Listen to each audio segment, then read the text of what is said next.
প্রবন্ধ রচনা বৈষম্য বিরোধী ছাত্র আন্দোলন। ভূমিকা: বৈষম্য বিরোধী ছাত্র আন্দোলন সাধারণ শিক্ষার্থীদের একটি আন্দোলন। কোটা সংস্কারকে কেন্দ্র করে গড়ে ওঠা আন্দোলনটি পরে বৈষম্য বিরোধী ছাত্র আন্দোলন হিসেবে রূপ লাভ করে। নানা ঘটনার মধ্য দিয়ে ৫ অগাস্ট ২০২৪ সালে তখনকার সরকারের পতনের মধ্য দিয়ে ছাত্র আন্দোলনটি চূড়ান্ত পরিণতি লাভ করে। বাংলাদেশে ২০২৪ সাল পর্যন্ত মোট ৩ বার কোটা সংস্কারের জন্য বড় ধরনের আন্দোলন সংগঠিত হয়। আন্দোলনের পেছনের কারণ: বাংলাদেশে কোটা ব্যবস্থা চালু হয় ১৯৭২ সালে। তখন সরকারি চাকরিতে ৩০% মুক্তিযোদ্ধা কোটা, ১০% নারী, ১০% জেলা, ৫% ক্ষুদ্র জাতিগোষ্ঠী ও ১% ছিল প্রতিবন্ধী কোটা, আর সব মিলিয়ে কোটা ছিল ৫৬%, যা মেধাবীদের সঙ্গে এক ধরনের বৈষম্যের শামিল। তাই এ ব্যবস্থা সংস্কারের দাবিতে চাকরি প্রত্যাশী ও সাধারণ শিক্ষার্থীরা কোটা সংস্কার আন্দোলন শুরু করে। বৈষম্য বিরোধী ছাত্র আন্দোলনের পটভূমি: ২০১৮ সালের ৪ অক্টোবর সাধারণ শিক্ষার্থীদের লাগাতার আন্দোলনের ফলে সরকার প্রথম ও দ্বিতীয় শ্রেণীর সরকারি চাকরিতে কোটা ব্যবস্থা বাতিল ঘোষণার পরিপত্র জারি করে।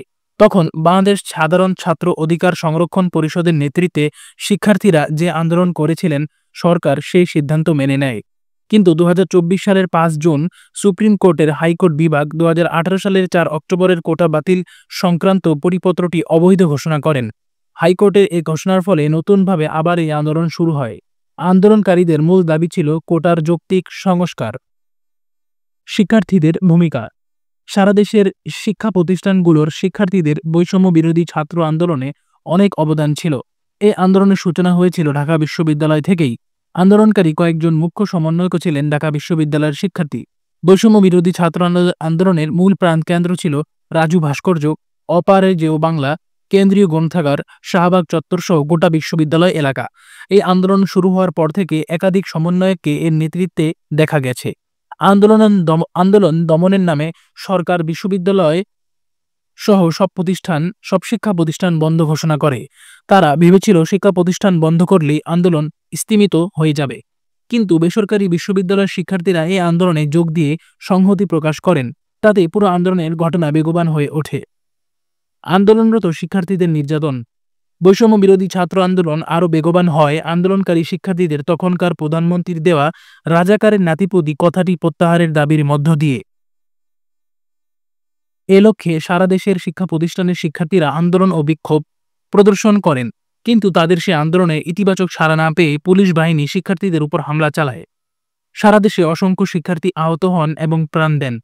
শিক্ষার্থীদের ৯ দফা: আন্দোলনকারী শিক্ষার্থীরা ৬ জুলাই সব বিশ্ববিদ্যালয় ও কলেজে পরীক্ষা বর্জন, ছাত্র ধর্মঘট ও মহাসড়ক অবরোধের ডাক দেন।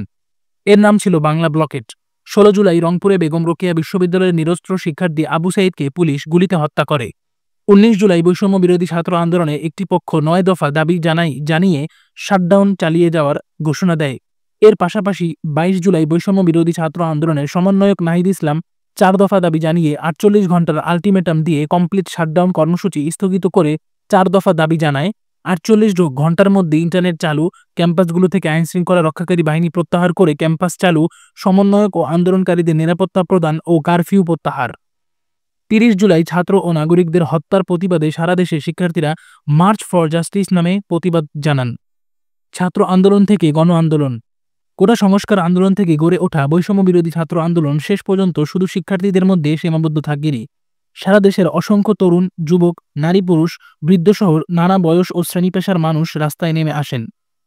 ১ দফার অসহযোগ আন্দোলন: বৈষম্য বিরোধী আন্দোলন শেষ পর্যন্ত সরকার পতনের আন্দোলনের রূপ লাভ নেয়। শিক্ষার্থীরা সরকার পতনের ১ দফা দাবিতে অনির্দিষ্টকালের জন্য সর্বাত্মক অসহযোগ আন্দোলনের ডাক দেন।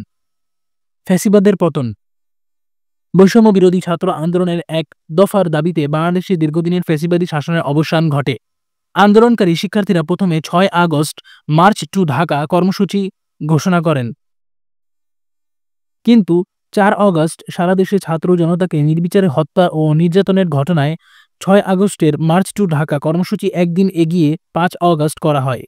এদিন সারা দেশের ছাত্র জনতাকে ঢাকা অভিমুখে আসার আহ্বান জানানো হয়। সকাল থেকে সারা দেশের মানুষের মধ্যে ছিল উদ্বেগ, উৎকণ্ঠা। এরই মধ্যে ছাত্র জনতার ঢাকামুখী প্রবেশের ঢল সরকারের পতন ত্বরান্বিত করে। ৫ আগস্ট দুপুরে গণ অভ্যুত্থানের মুখে তৎকালীন প্রধানমন্ত্রী স্বৈরাচার শেখ হাসিনা পদত্যাগ করে দেশত্যাগ করেন। উপসংহার: আজ বাংলাদেশের ইতিহাসে বৈষম্য বিরোধী ছাত্র আন্দোলন সবচেয়ে আলোচিত এক অধ্যায়। দীর্ঘ ফ্যাসিবাদের কবলে পড়ে দেশের মানুষ যখন হতাশ ও দিশেহারা, ঠিক সেই সময় ছাত্র জনতার আন্দোলনে ফ্যাসিবাদ সরকারের পতন চিরকাল স্মরণীয় হয়ে থাকবে। সরকারের পতনের মধ্য দিয়ে শুরু হয় বৈষম্যহীন নতুন বাংলাদেশ গড়ার সুযোগ।